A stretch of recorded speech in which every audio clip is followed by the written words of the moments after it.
Thank you, everybody, for attending. This topic is actually a topic that I continuously think about in our agency. It's a topic that I think keeps most agency owners up at night thinking, well, how do I make sure that I retain my existing clients? How do I actually make sure that I'm able to expand? Let me just move this over here. Okay, very good. And I'll share with you the journey that we've gone with. We've been around for a little while. The lessons that I've learned today, some of them are very common sense, yet most agency owners that I talk to struggle with them. I was just on a conversation yesterday, a 2-hour conversation with the digital marketing organization based in the US. It has close to 1,500 agencies as part of it. And you hear this consistent problem. How do I land my next client? How do I expand within the current client? This session will be a lot more interesting if we make it interactive. So frequently what you will see is I will ask for you guys, I'll ask Sahel to unmute some of you guys, participate. I think it'll be interesting just to have that conversation this way. Sure. Excellent. That will be better so that people can interact, and I think they won't be getting this chance again to interact with you live. Exactly. Now, some of the recommendations that you will hear here are just based on the experience, how we've actually managed to keep clients for so long. But quickly about Invesp, so you would know the experience that we've had. Invesp is the second conversion rate optimization company in the US that was founded in the US. We've started back in 2006. At that point in time, most people did not know what CRO is. Nowadays, there are thousands of companies. So we've been doing it for about 14 years. I should have updated the slide. On average, we deliver about 65% uplifts for our clients within 12 months. We've done close to 500 plus conversion optimization projects. We have close to 16,000 A/B tests under our belts, the most that any agency worldwide has. Of those, we have 7,000 successful A/B tests, and we serve clients in 12 different countries. Let's jump in. This is us back in 2006, me and my partner, Ayat. And I'll take you through the journey that we went through. When we first started the company, in all honesty, we were willing to take any client, as long as they're willing to pay, as long as they can afford whatever we charge. And at that point, it was dismal.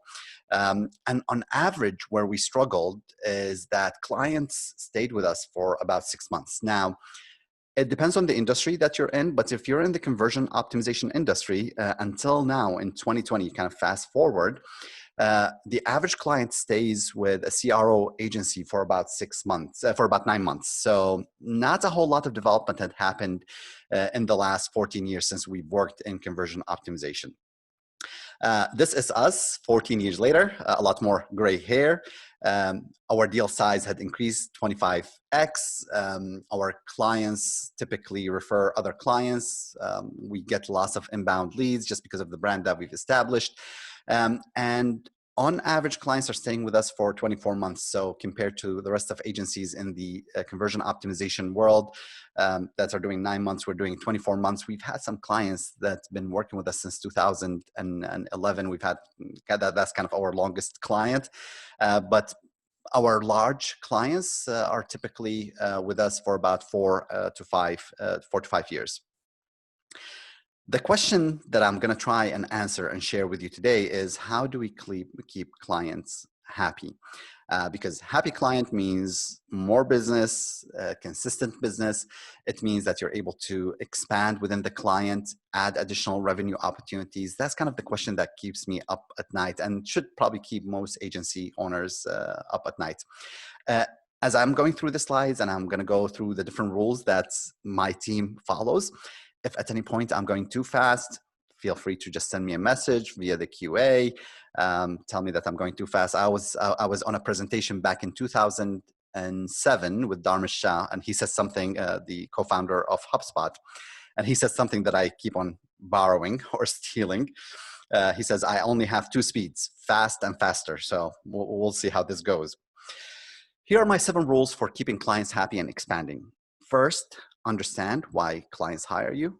Land the right clients, number 2. Number 3, set the right expectations. Number 4, it is the experience stupid. Number 5, deliver results. Number 6, show the results. Number 7, be trusted and strategic advisor. Those are the 7 rules. And the devil is in the details because they're like, oh, well, they're all common sense. Well, let's go through the details and make sure that we're following each one of those rules, make sure that we're actually, as we're engaging with a client from the moment we started the sales process to the project, to the onboarding, to the project delivery, to the expansion, we're following those rules. So I'm gonna start with the first rule. Understand why clients hire you. And I'll share lots of stories over here. So for a long time, since we are a CRO agency, I thought that clients hired us to increase their website conversion rates. You know, CRO agency, so you hire, you get hired to increase conversion rates. And this was the results because most clients who came to us, they asked a simple question. They said, well, how can you impact my conversion rates? And I think that is the main problem that people struggle with. They don't understand why clients are hiring them because they listen to the clients. Lots of times clients tell you that they're hiring you for a reason, but there is a completely different reason behind the hiring decision. So before I move forward and I kind of expand on this point, why don't we just kind of use the chat feature? Is there a chat feature, Sahel, over here? Yes, yes. That we have. Can I hear just from the attendees, why do you think that clients hire you? What do you do and why do you think clients hire you? Let's hear that. So if you're a digital marketing agency, if you're an SEO agency, PPC, CRO, or UX or design or development, let me hear, why do you think clients hire you? And as you're sharing your answers, what I'm gonna do is I'm gonna talk to you about an old problem that happened in the 1920s. We have all these skyscrapers that's been built all around the US. And those skyscrapers basically had a single elevator. Well, with a single elevator, and as more and more people moved into living in these skyscrapers, people started to get stuck in the elevators waiting for the single elevator in the building. So building owners and engineers and architects gathered people who were living and they started doing the typical customer surveys. Hey, how can we solve this problem? I know everybody's complaining. I know that there's a long wait time for the elevator. And what people told them, well, you know, it would be nice to have more elevators instead of one elevator. You really should expand and like put 2, 3 elevators. Now, as you can imagine, adding more elevators to a building is a very costly proposition. It's gonna require tearing down a building, rebuilding and putting new elevators. A smart architect, however, came up with a different solution. The solution was very simple. Let's go ahead and put mirrors in the elevators. And that's, by the way, the reason that until now, whenever you go into any elevator in any building, you see those mirrors. And guess what happens with when you put mirrors? People now don't have to interact with each other. They can look at themselves in the mirror. They can keep themselves busy. And that long wait time, that did not change, correct? They still have to wait for a while, evaporated in the mind of the customer. Now, I'm going to just read some of the answers before we see how all of this relates to what we're doing over here. Clients hire to solve problems, to eliminate their pain, have more elevators, keep some distraction, nice availability, activate them when the wait, okay, to provide some value. I like some of these answers. Let's go to another story from one of our clients, and this was interesting. And it's a story as old as time, the Snickers versus Milky Way. For a long time, the team at Snickers thought that they were competing with Milky Way. That was the competition, you know, one candy bar versus another candy bar. And they were sitting there trying to figure out, well, if we want to expand the market of Snickers, what do we do? Do we need to add more flavors? Do we need to change the packaging? Do we need to, because they were looking at what Milky Way is doing. Now, somebody who's very smart told the team, the marketing team at Snickers, stop before we go ahead and look at what Milky Way is doing and copy what they're doing. Let's understand why people eat a Snickers and when do they eat a Snickers. So if you think about it, when do you usually have a Snickers and when do you usually have a Milky Way? And this was really interesting. It turns out that most people have a Milky Way right after lunch if they want to have a Milky Way, or right after a meal. people have Snickers at a completely different time. They usually have Snickers around 3:30 to 4 p.m. They've been in the office for too long. They're feeling tired. They need that boost of energy. Milky Way was eaten as a way, as a reward system, something like, I'm like, I just had a meal and I need something sweet to eat. Snickers did not serve that job at all. Snickers was, when people wanted to have Snickers, they were considering, well, should I have a Snickers, or should I have a cup of coffee, or should I have a Red Bull? Snickers was not competing with the Milky Way. And if the team at Snickers thought that they were competing with Milky Way and they've designed their marketing based on that, they would have lost a lot of money, because people were not even, when they want to make the decision to hire a Snickers, when they wanted to, and I use the word hire because I believe everything gets hired, correct? You get hired by your clients. Snickers gets hired by somebody who's eating a Snickers or Milky Way. So you always want to understand the rationale behind when somebody is making a decision to hire you. Now, it's important to understand that rationale and to go very specific. So for example, when we say, well, clients hire me to relieve their pains or solve their issues, well, that is too vague really to have anything very practical. You want to get into something very practical. What kind of pain are we talking about? What kind of problems are we solving? Pains, well, my chair makes me feel uncomfortable, so that's painful, but you're not solving that problem for me. So let's go very specific. Now, I've learned this the very hard way. We've been chasing a client for, probably 4 or 5 years. One of the largest online educational portals. They have about an $18 million marketing budget, and basically they can simply hire us and it's not going to even create a dent in their budget, and we know what kind of results we're going to deliver. And over the years, I've developed a good relationship with their VP of marketing. We came through a referral from another sister company.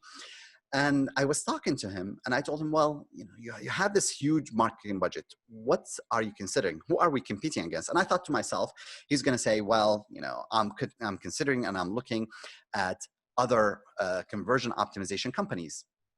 Where he shocked me, he said, Khalid, to be honest with you, if I'm going to hire you guys, I have to stop the the snail mail campaigns, this advertising that you see, and I have to move some of that budget to conversion optimization. In my mind, I thought I was competing with other conversion optimization companies.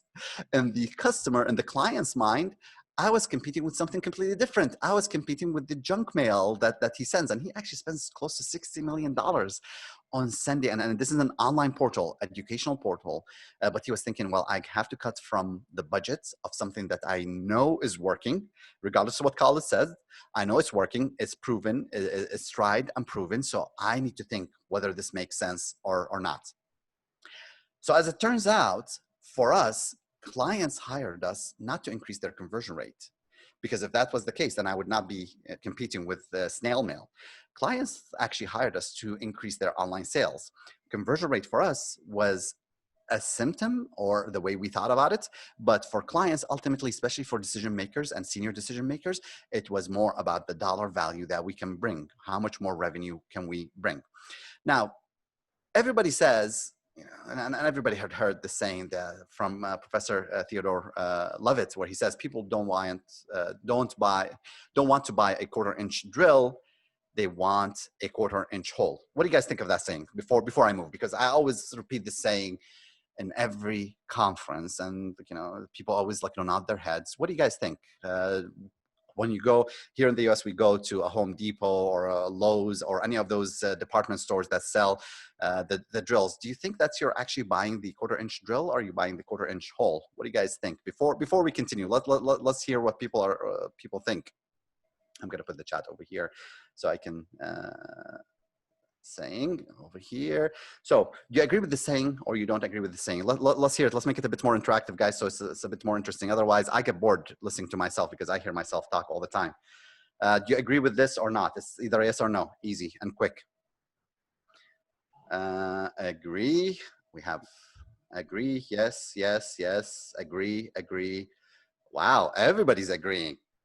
I completely disagree. I just moved to this house over here in Chicago. Let me tell you.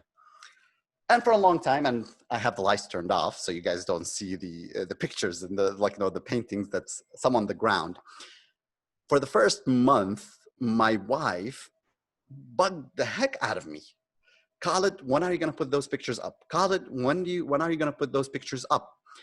And I'm thinking to myself, and I kept on thinking about Professor Levitt when he said that. I go to Home Depot, I pick up the 1/4-inch drill, and I'm thinking to myself, did I buy the really 1/4-inch hole? No, I did not do that. I did not buy the drill, nor did I buy the hole. I bought actually something completely different. I bought two different things. First thing that I bought is my wife getting off my back and for her to stop nagging me about putting the pictures up. It was not about the hole in the wall. And the other thing that I bought, so there was an emotional side that pushed me to say, you know what, gotta buy that drill, gotta go down, gotta put the pictures up. Had nothing to do with the hole. So you want to take this saying a step further, but there's something else besides my wife nagging me. It was actually a weekend where my friends were coming over and I was going to take them down to the basement, and I have the place set up, but I have all these pictures all over the place. And I really wanted to show off those pictures and paintings to my friends. So there was also a social element to me going down to Home Depot, buying the drill. Every decision that we make, and you have to think about this from your clients, there's 3 different aspects to a decision that your client makes. And I think this will make your life tremendously easier if you always think about that. There is the functional aspects. They hire you to get them more money, correct? They hire you to put the pictures on the wall. We're getting hired for something functional that is very clear. But then there's the emotional side of why somebody is making a decision. And then there's the social side of why somebody is making a decision. The best example that I can give is logos. We all see logos, and everybody the companies you can spend $15 and get a logo for your business, or you can spend $1.5 million to get a logo for your business. Completely different, correct? Why would somebody pay $1.5 million for a logo? And is the logo that's for $1.5 million a lot better than the logo for $15? I can actually argue that it's not. Sometimes if I just merely show you 1,000 logos, 500 of them made by the cost $1.5 million, and 500 of them cost $15, you probably would not, and most of the time you would not be able to tell the difference. The reality of it, people sometimes hire you because they want to do something specific. They want to achieve a specific goal. I don't know if you guys are familiar with the brand Lululemon jeans. They cost $130. And I was talking to my brother-in-law who loves to buy Lululemon jeans, $132 to be more exact. And he was telling me how comfortable they are and how good they feel. And I looked at him and I said, I will never pay more than $30 for a jeans. It's just a rule that I have. I'm willing to spend hundreds of dollars on a suit, but for a pair of jeans, I have a rule not more than $30. He said, no, but they feel more comfortable. I'm like, well, I'm willing to bet if I remove the Lululemon logo and the Levi logo and I show you the 2 jeans, you're not going to be able to tell the difference. His answer was so powerful to me. He said, well, people like us, like me, buy Lululemon. And that's really what comes down to, people like me. What is the club? What is the tribe that people join when they hire you? You always want to think about that. So, okay, so this is all nice in theory, but how do I really understand why people hire us? What's the actual motivation? Because by the way, if you figure this out and you use those words that the clients use when they're hiring you, and digging deeper, correct? Not the words that they tell you, but the thoughts that they have in their mind, you're able to land a lot more clients. You're able to keep clients a lot longer. So what we do, the trick that we do is we actually interview our clients. Whenever we onboard a client, one of the first things that we do during the first week is we actually interview a client. Now, this is a bit different because people say interview a client, so we're going to ask them about their goals. I'm like, no, they're not going to give you the right answers. So what we do is, first, sometimes we take nonprofit clients, so they're not paying, but so we always are looking for the clients who are paying us money, and considerable amount of money. And again, we interview them during the first month of an engagement. We're interviewing people who made the decision, who actually signed the contract. We also interview the influencers, those who actually participated in making the decisions. But we never ask them why they hired us. We always ask them, so when did you first think that you need to hire a conversion optimization company? When did you first think that you need to hire a development company? Never ask why, always ask when. and listen to what the clients say. Because one, and it's amazing because they'll tell you, well, I was really struggling with the revenue at this month. I was really struggling with our developers. I was really struggling. You want to find those moments of struggle. Take those words, record every client interview that you do, and analyze and look at consistent themes. Now, one of the other tricks that we do lots of times, when did you first think about hiring us? Well, I was struggling. I was sitting at home and I said, oh, this is really horrible. I always tell them, let's go back to that moment. Imagine that we're shooting a documentary and I'm the director. I have a cameraman and we're doing a documentary style and I'm interviewing you. Where were you sitting? And people say, well, where was I sitting? This is a very strange question. Was it day and night? Was it Saturday or Sunday? Was it the weekend? What were you on your computer? And the reason I ask those questions is I want to take the client to that emotional moment when they made the decision. The minute you get them into that mindset, the amount of words that they use are so powerful. Lots of times people tell me, Khalid, you write amazing copy. And I tell them, I don't write amazing copy. What I do is I use the words that the clients have used in interviews. I use them in copy for our site, for our client sites. I use them as the project progresses, as we're doing different statuses. Keep those words because this is the emotional triggers that the clients are actually pushing the clients to make a decision to hire you. Keep this aside for a second, and understanding basically why you're getting hired. The next trick is you need to land the right client. Now, there's several aspects to landing the right clients. There is, what do the numbers look like? And you really should hone in and understand what kind of clients you can work with, what kind of budget they have, what kind of annual revenue, what kind of volume. And this might be different from one client to the next. We've discovered during the first 3-4 years of working with clients that we would take any client. However, the clients that actually benefited from our service, that started to see benefit, are the clients that are doing $2 million in annual revenue. The clients that thought we are absolutely amazing are the clients that are doing more than $10 million in revenue. If somebody comes to us and says, hey, I want you to help me increase conversion rates, and I look at them and they're doing less than $500,000, I know that regardless of what we do, they're not going to be happy. So those are the clients that we avoid. For us, for example, as a conversion optimization company, we don't take clients that are doing less than 500 conversions a month. If you haven't thought about this, and let's use the chat. What's the criteria that you're using? I'd love to hear from you. What's the criteria that you're using, just purely based on numbers?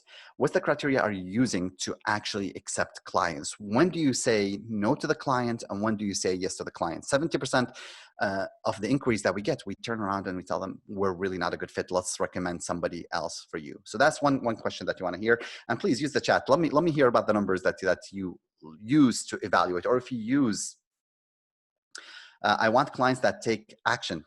Very nice. So this is actually going to be the third point. What industries? For a long time, we used to serve clients in e-commerce and SaaS and lead gen. What we're finding out that we don't really do well with clients, for example, that rely on lead gen. We do tremendously well with SaaS clients and with e-commerce companies. The third thing is what personality traits that you want. We got hired back in 2000 and what kind of, when I talk about personalities, I'm talking about the actual personalities and the team personality as well.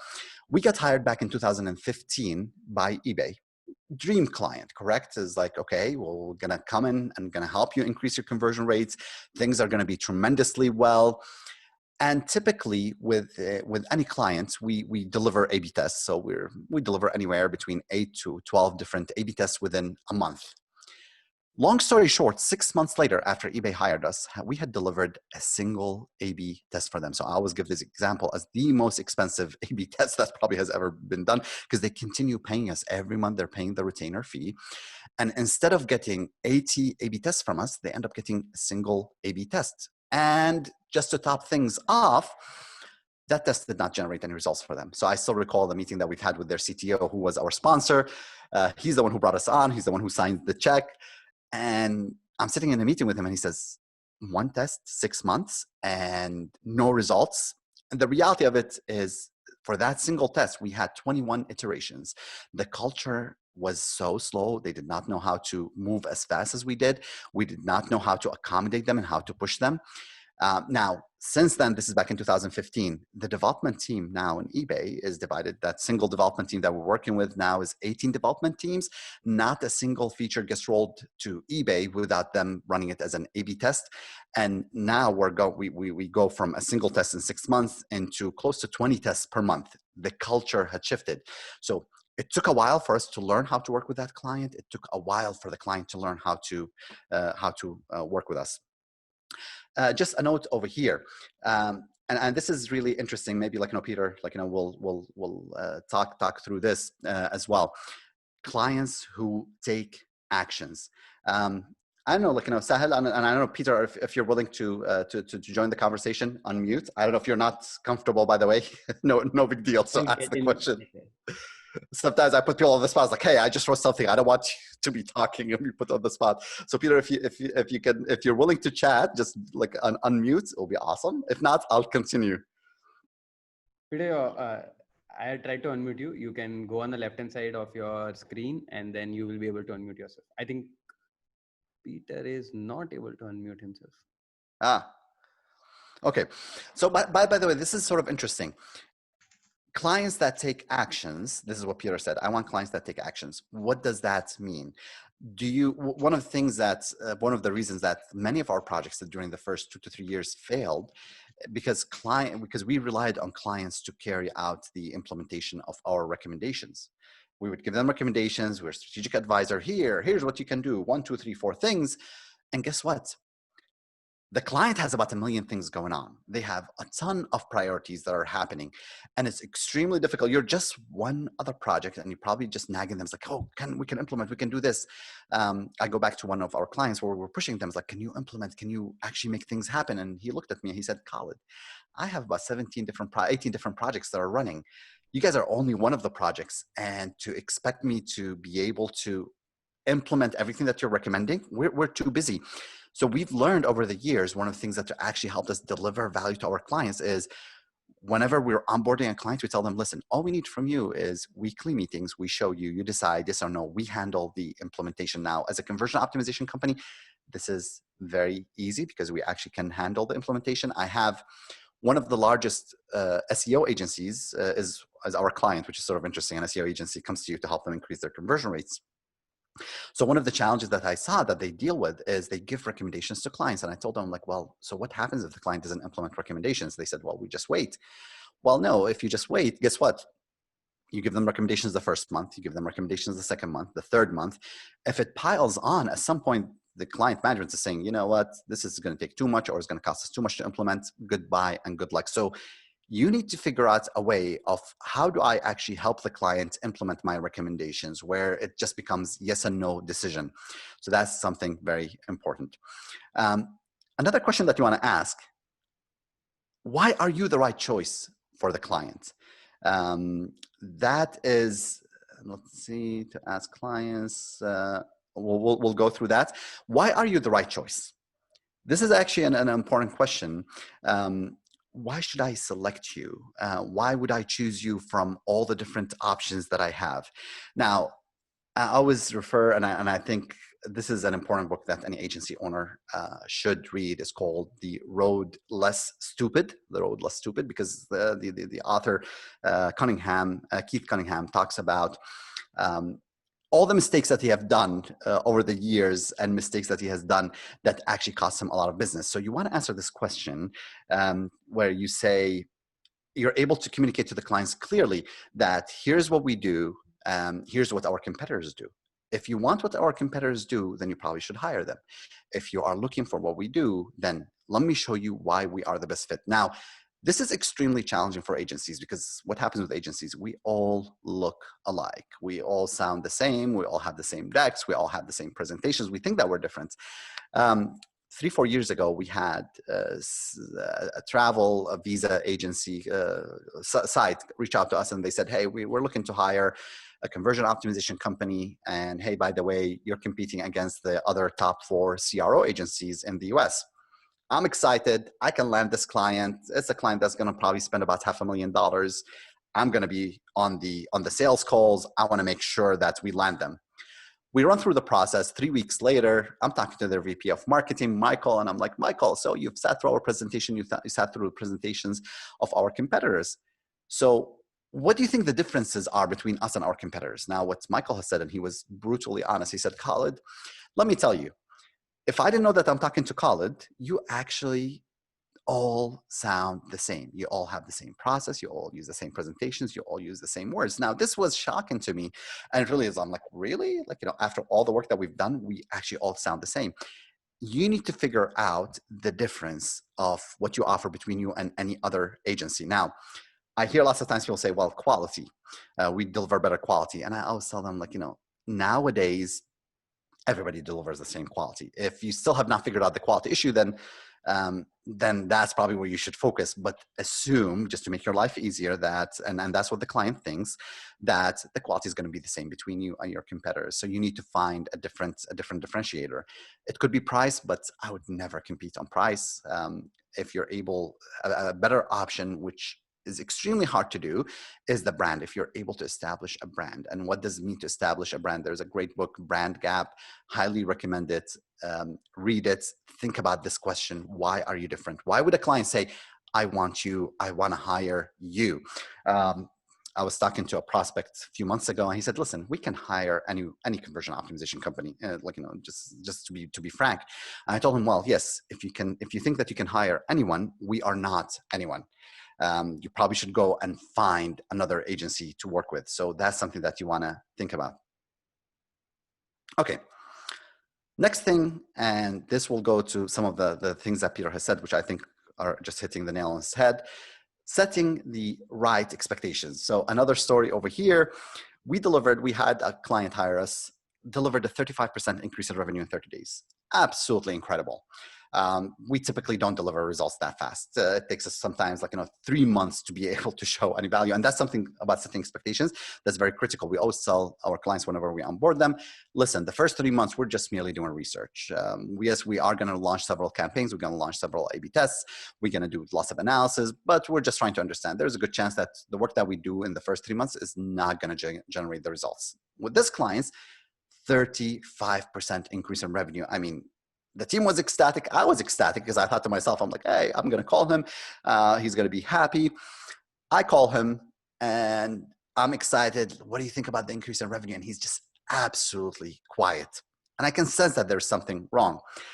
And he is on the other side of the phone. And he says, Khalid, sorry, we're going to have to fire you guys. I'm like, wow. Somebody on our team must have done something completely wrong in order for us to get fired after a 35% increase in revenue. And I just looked at him as Jonathan, and I'm like, Jonathan, can you please explain to me? It's fine. You want to walk away? No big deal. You can walk away at any point in time. But can you explain to me why? Because 35%, most of my clients don't get that until 4, 5, sometimes a year later. He said, well, I was hoping for a 65% increase in revenue. Quiet for a second. I said, did anybody promise you a 65% uplift in revenue in 30 days? Because if we did, I'd like to know who did that. It's fine, we'll walk away, but I want to make sure. He said, and the client, he was very honest. He said, no, I saw in your presentations that you deliver 65% within 12 months. I was really needing it within the first 30 days in order for us to sustain ourselves. This is just not feasible. And that was the last conversation that I had with him, and he walked away from the contract. So here are some questions that I always ask during the sales process. Why do you want to work with us? Why aren't you choosing any of our competitors? So for example, we'll compete with CXL, we compete with Wider Funnel. Those are some of the top CRO agencies. I tell them, so why are you reaching out to us? Why aren't you reaching out to CXL? Why aren't you reaching out to Wider Funnel? Why? And you have to be confident to ask those questions. You want to hear why they chose. Yesterday, we had a company in Germany. And I asked him, I'm like, there's so many conversion optimization companies out there in the US. Why did you choose that? You want to reach out to us, set up an appointment. It was about 10 p.m. in Germany. You didn't have anything better to do than actually talk to me. I said, you know what? I've watched a video for you guys about 1.5 years ago, and I've been following you on LinkedIn since then. I love the approach. I love the style. I want to hire you. Those are the words that you want to hear from your clients. Another question that I asked them, okay, so you signed the contract. We're successful 8 months later. What does that look like? And this is extremely important. You want to, over here, you're setting expectations. Sometimes we use 8 months, sometimes we use 12 months, but you want to hear what success looks like. If somebody tells me, and I've had this, a company in Austin reached out to us and said, hey, well, yeah, 12 months later, I want to triple my revenue. I know what my team can deliver. And I also know that tripling revenue, and they were doing about $5 million, within 12 months is just not achievable. It's just not reasonable. It's not something that we're going to be able to deliver. And I told them, like, we're not right. If that's the expectations that you have, we're not going to achieve that. Now, you want to jot down and you want to write down what success looks like. You want to make sure that first you're able to actually deliver that success and that it's reasonable. If it's not reasonable, then you're setting up yourself for failure. The client is not going to be happy. You're not going to be happy. And it's just going to leave bad taste in everybody's mouth. Another question that you want to ask, which we've learned the hard way, and this is something that you want to ask internally, does your process work for the particular client? We have a very lengthy, complicated process. Every time we launch an A/B test, there's 4 resources that are working on the test every week. So the number, we're doing 400 hours sometimes with the client in a month. If we take that process and we try and implement it with a startup, they cannot afford it, and it's too cumbersome for them. The process works for large companies. For smaller startups, and we have a startup program, we have a very tailored and trimmed down process that works well for them. It took us a while where we said, we're doing all this work. So whenever somebody hires us, we do an analysis of their site. It's about a 150-page document. It takes us a long time analyzing the sites, doing the client interviews, doing the customer research, and we deliver to a small startup. And I'm talking to the gentleman, and he's in Spain, and he's like, to be honest, this is great. I only read the first 2 pages. I knew most of the stuff, or I don't really even care to know most of the stuff. I want results. Instead of you guys writing this report, it would have been nice to see you guys implement those recommendations. That's completely different than our other clients where we try to say, you know what, let's just go ahead and implement really quickly. And they're like, no, no, no. Their VP of marketing and their CEO, because they're a $300 million company, they want to see those details. There's a huge difference between a company that's doing $2 million and the process that they want, and a company that's doing $300 million and the process that they want. So you always want to ask, and you want to be able to adapt your process to meet the right clients. Number 4, and perhaps the most critical part of why we keep clients on, is the experience. Now think about this. Everything nowadays has been commoditized, correct? Goods have been commoditized, services have been commoditized, everybody copies everybody else. And I gave you the example of the company that wanted to hire a conversion optimization firm. We all looked the same to them. So what do you compete on? You compete on experience, and I'm gonna just skip all of those. Now, when we talk about experience, what does that mean in your sales process? How does your sales process stand out for a client that's talking to you and talking to your competitors? One of the interesting things that we found is lots of times our competitors, because they're large, they've hired sales teams, and the sales teams are not expert in conversion optimization. While if the VP or the CTO at eBay reaches out to us, we don't have the sales team that's dealing with them. It's me. I'm the conversion optimization guy. I know conversion optimization really well.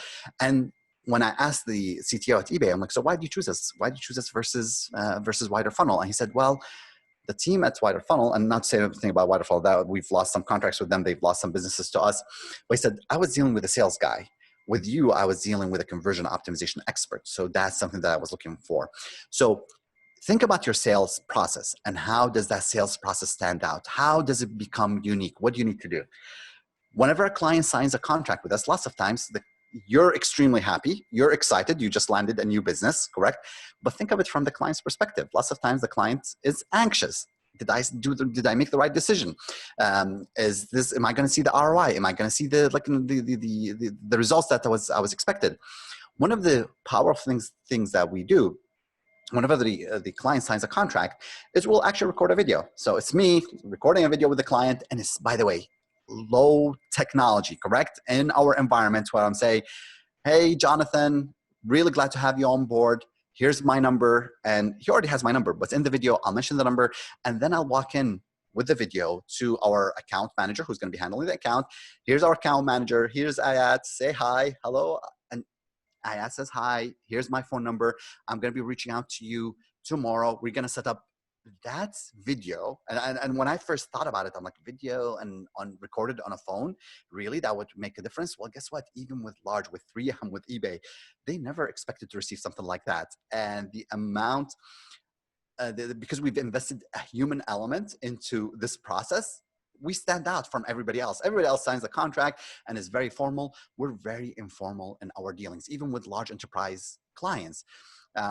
The onboarding process is very interesting. So I have a friend who runs a consulting company out of Detroit. It's a 5-man operation, which is incredible. Their annual revenue is $6 million for a 5-man operation. Absolutely incredible. He is booked. If you want to book him right now, he is booked until August of next year, because we're trying to get him, refer some business to him. And he said, I am fully booked until August of next year. So he cannot take anybody. Whenever a client signs a contract with him, he actually tells the client, you have to fly to our site, which is a lot different, correct? 5-man operation. He has, last time I visited him, he had the leadership team from Ford actually in his office. But what he taught me is that every little interaction that the client has with his team is actually planned. The client has to fly for 3 days. They cannot have the sign up in the client site. He has actually a chef catering the food to them. The way his office is set up, it is set up in a way that it feels very homey. So the client management team is sitting there. And I remember him telling me, Khalid, I used to charge $25,000 for an engagement. And his engagement is 1 month, by the way. He said, they will send me managers. So I start charging $50,000, and they, with $50,000 for 1 month, and they start sending me directors. He said $100,000. They continue to send me directors. He charges now $150,000 for 1 month engagement. He said, at that point, I get the C-level. They're the ones who are flying to my site. And just the fact they are remote, they're away from their office, they're not allowed to use their phones. He crafted a very unique experience. Think about this for you. Now, not everybody can afford to craft a unique experience, but how can you make that onboarding process a lot different? I know that all of my competitors, when they onboard a client, they do, the virtual presentations. And now because of COVID, everybody's having to do it. Asking the client to fly to you, that is tremendously different. That sets you apart. That starts more strategic conversations. Finally, the ongoing relationship is very critical. What does the client expect? We have some clients who want regular updates. They want 1 or 2 updates per week. We have some clients who want updates every 2 to 3 weeks. And of course, this is kind of the balance that you have to play, because ultimately you're spending hours, and that's what's really, that's your asset as an agency. So how do I provide the client the best value? We had some clients who always ask for lots of updates. And I found, I'm like, okay, well, to hold a meeting with them 3-4 times a week, and the meeting will have 2 of my resources, their resources, it's a waste of their time. It doesn't provide the best value. So we figured out, like, every Sunday night, our account manager would actually go in and record a Loom video showing them, hey, this is what we've done. And he has his picture showing in his face is showing in the video. Here's what we've done last week. Here's what we're going to be working on this week. The client receives that video. They watch it. They're giving feedback.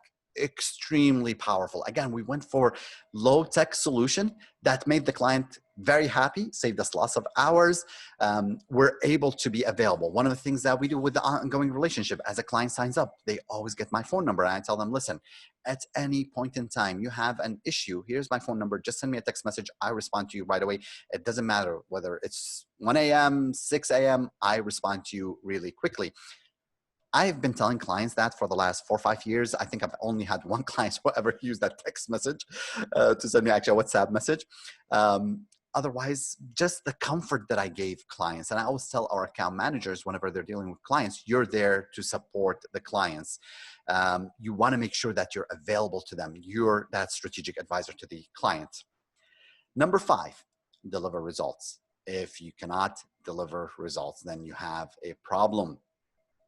Let me see. You need to deliver results that clients won't question. And this is one of the problems that I see, especially if you're promising to increase revenue, if you're promising to increase conversion rates, if you're promising to reduce costs per lead, for example, CPLs. What are the results that the clients are delivering, and are you able to show them clearly? We were working with a client and he asked me, he said, listen, our PPC agency just delivered this analysis for us. Can you take a look at the numbers? And I looked at the numbers and I knew from the get-go, and the clients are smart nowadays, that the agency was just playing with the numbers. And I had to tell them, like, the numbers don't make a whole lot of sense. You probably want to ask more questions. The biggest complaint that we hear from clients whenever they're dealing with agencies is they cannot see the value. They question the numbers. They question, am I getting the real value that I expect? But it's not enough to deliver results. And this is something we had to learn the hard way, because we would deliver increases in conversion rates, but you want to show the results to the client. You can, the best example that I have, that I take from Keith Cunningham, is he said, you can be at a party with the lights turned off, and then there's this gorgeous, beautiful blonde who's sitting on the other side of the room, and you blow her a kiss. She doesn't see it. No one sees it. No one knows about it but you. He said, that's no value. Results not delivered are not results. Results delivered but not recognized are not results. The results that are delivered, results that are recognized, are real results. And that's what you need to do. You need to show your clients results often. You need to show them the results consistently. So one of the things that we do with our clients is, at a minimum, once a quarter, we're doing full analysis. Here's the revenue impact. Here's what we brought to you. Here's where you were before you joined us and we start working together. And here's where you are now, nowadays.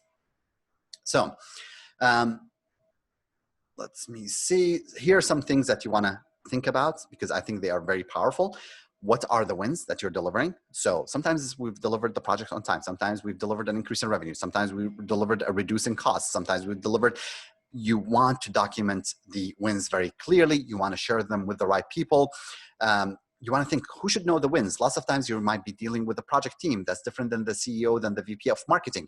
You want to make sure that you're communicating with the right stakeholders. And what is the dollar impact? If you can figure this out, if you can show somebody that I've made you $200,000 in the last 3 months, guess what? You will continue. If there's debating what value you bring, guess what? There's a good chance that they might not keep you around. Now, the minute you deliver those results, that's when you ask for case studies. We've just had Soft Surroundings, a large client. They do about close to probably $200-300 million in annual sales. We've been working with them now since November of last year. We've done the analysis for them. We showed them that we've increased their mobile conversion rate by 35%, desktop conversion rate by 40%. They loved it. Typically, we would have stopped there. But what we've done is I talked to their VP of marketing. I said, hey, do you mind if you actually do a case study with us? And she was very much willing. And guess what? She also said, well, actually, and I also have a friend who I think will benefit from your service. Another thing that we see that works really well is if you can figure out awards that you can submit. Now, your goal might be, okay, we're going to find an award. I'm going to work with my clients. You get the client excited this way. A third thing that I did not add over here that works really well is video testimonials. We tell the clients, listen, we want to record a video with you. We're going to send a crew.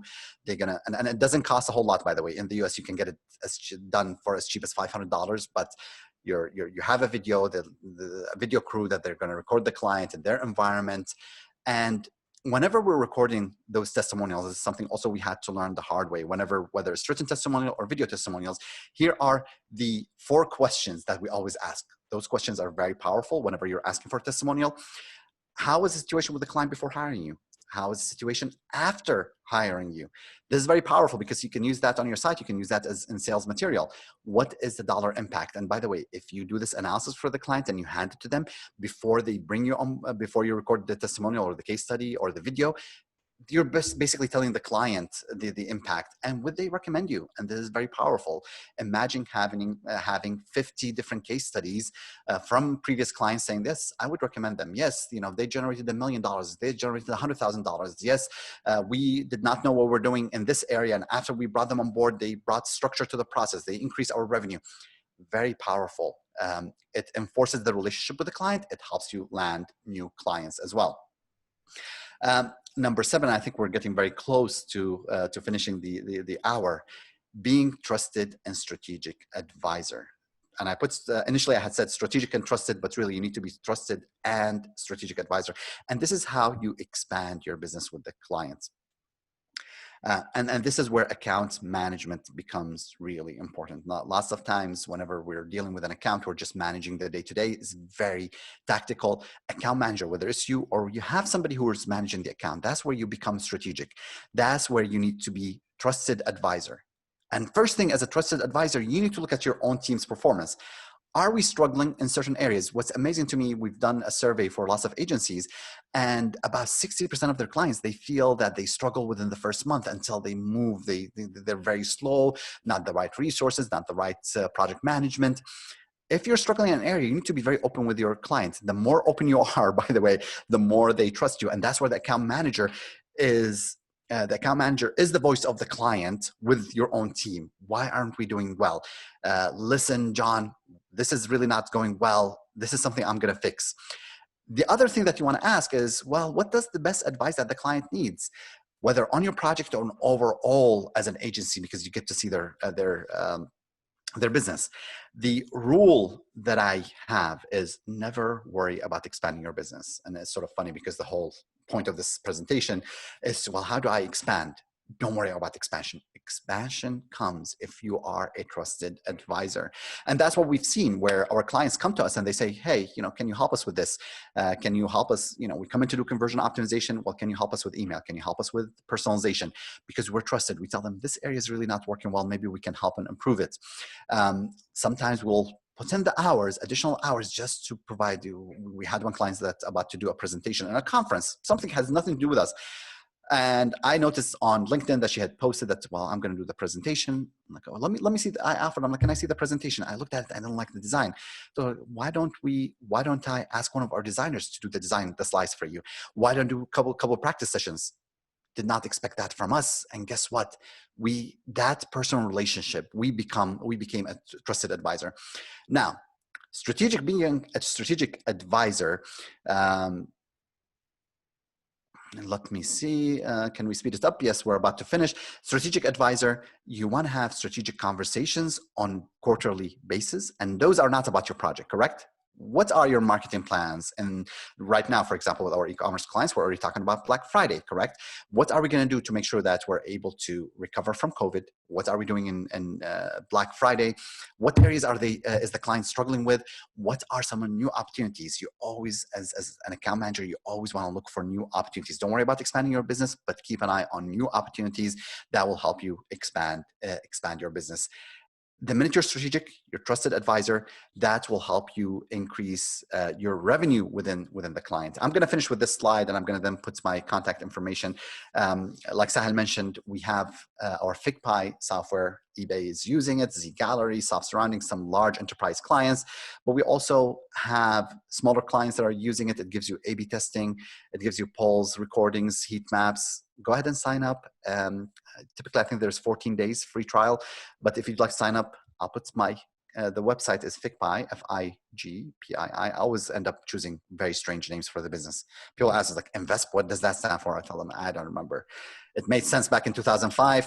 Don't remember what it stands for, but it's a weird name that you'll always remember. FigPii is our software that our clients use. Again, just drop me an email. Here's my contact information, Khalid@Invesp, or I'm very active on LinkedIn. I share lots of marketing lessons that I've learned. Connect with me over there. I'll be glad if you have any questions to answer those questions. Sal, I'm going to turn it to you. Sorry, I wasn't sure if I'm going to speak for 20 minutes. Well, and as usual, I spoke for the whole hour.